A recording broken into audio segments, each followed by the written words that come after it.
अगर आप भी चाहते हैं कि आरसीएम म्यूजिक के वीडियो सबसे पहले आप तक पहुंचे, तो लाल बटन को दबा के चैनल को सब्सक्राइब जरूर करें और साथ में बेल आइकन को दबाना ना भूलें।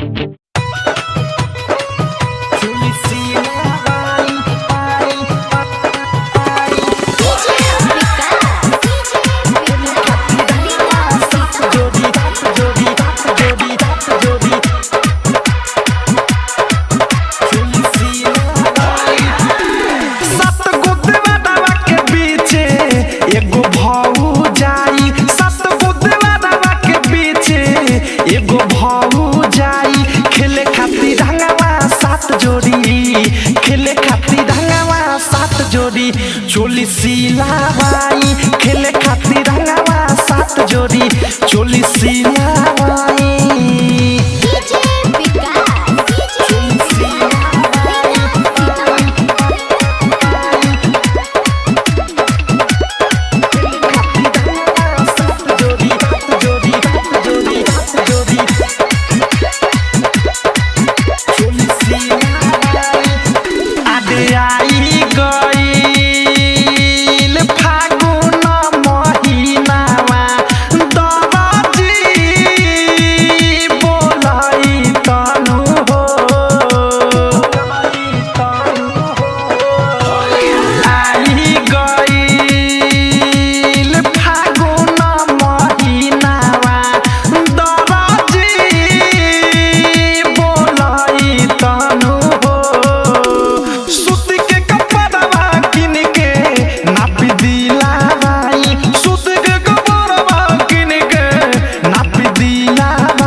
चोली सिलावाई खेले खातिर रंगवा सात जोड़ी चोली सिलावाई ये राजा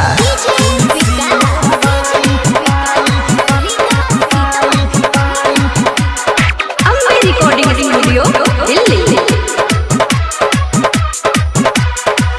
हम पादा पादी सब का से खेलम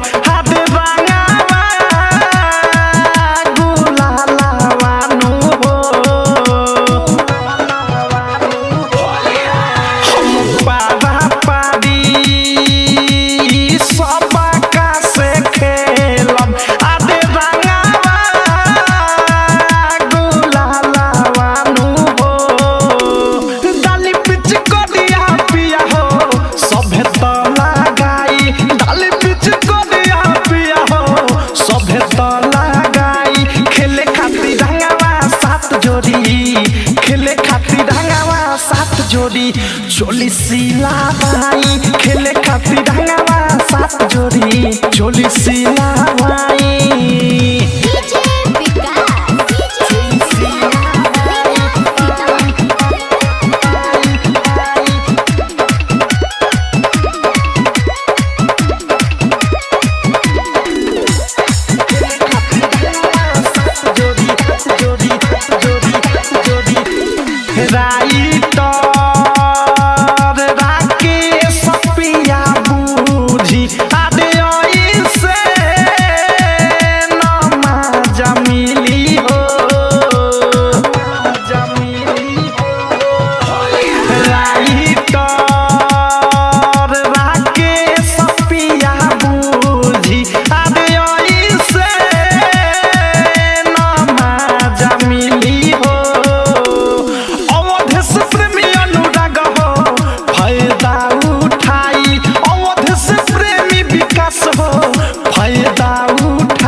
चोली सिलावाई खेले खातिर रंगवा सात जोड़ी चोली सिलावाई सैया।